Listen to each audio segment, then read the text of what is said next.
Hi, it's Brad. So I am promoting science, technology, engineering, art, and math, commonly known as STEAM or STEM. And I do that by showing backyard science, things that are in our backyards, under our feet. In this particular case, we came across a bunch of mud wasp nests that were behind the siding of a house we did for a remodel. And I want to get started soaking. Soaking this egg carton in the water. I'll show you why. So if you're familiar or not with biomimicry, that is where we as humans study what nature has done. And then we kind of duplicate it and copy it for our own benefits.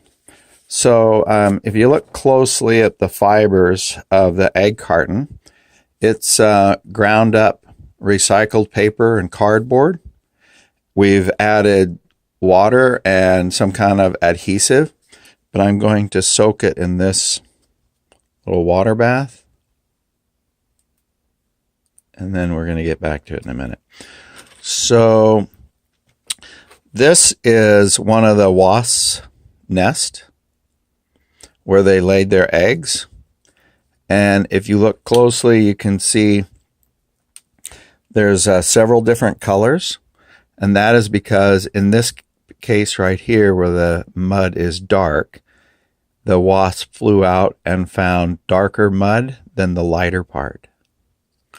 And that's also seen with these. We found these up in the attic, and you can see all sorts of different colors. And that is because the wasp flew out, got different color mud, flew back, and then developed and regurgitated the mud to create the nest. And you can see it on this one too. Those different colors.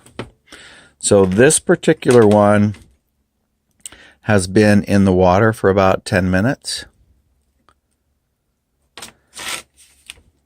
And right now what it's telling me is, see how the two little areas, they came apart? That kind of tells me that they were made separately. So they make one and then produce the other one.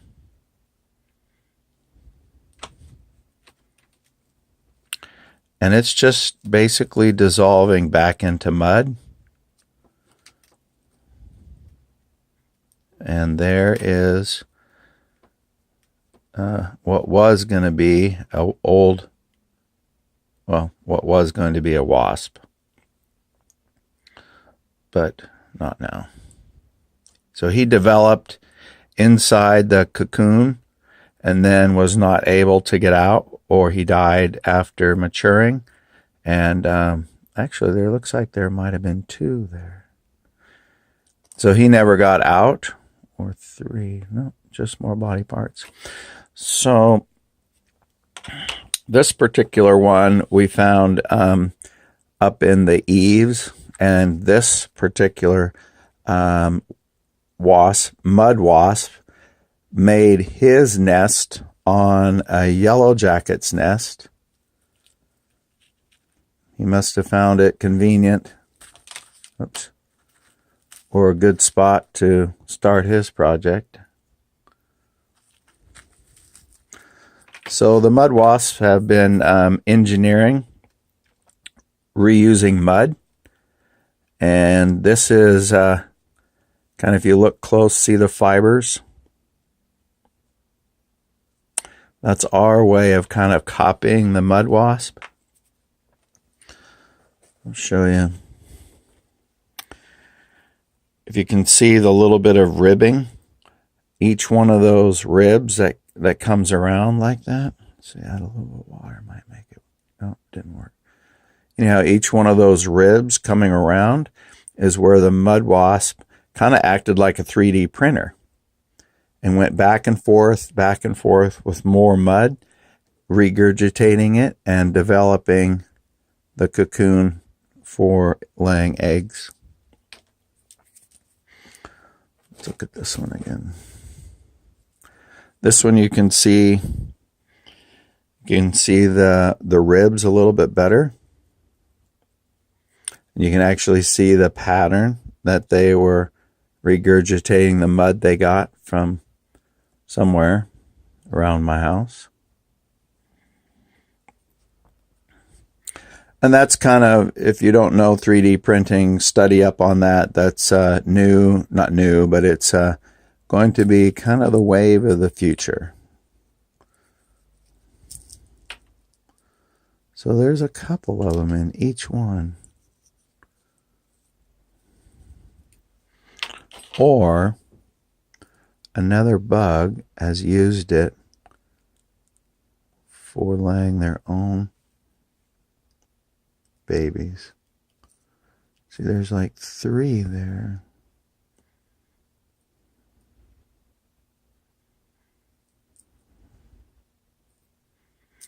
But this is typically what you'd find inside the larva. That one's been hatched out. Let's see if we can find a different one.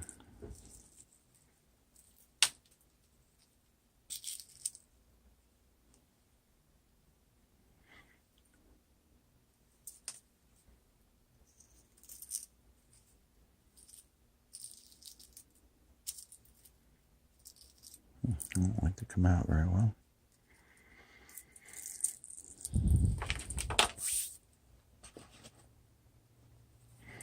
Anyhow, this is my way of supporting the STEM fields to encourage kids to look up and look down and look all around, so to speak. Just because there's science everywhere,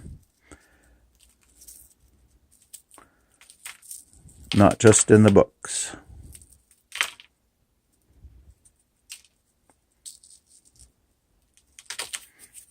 And don't be afraid to get your hands dirty.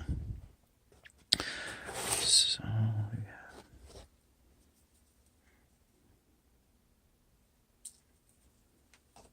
see how it broke off in this section? That also tells me that they build one at a time, because between the two, that's the weak point, as opposed to building them all. This particular mud wasp found in the attic, I think he has a little different building technique. And I think they have built all of them at once, kind of as it goes, not one at a time. Although that might prove me wrong, because see how the layers are here?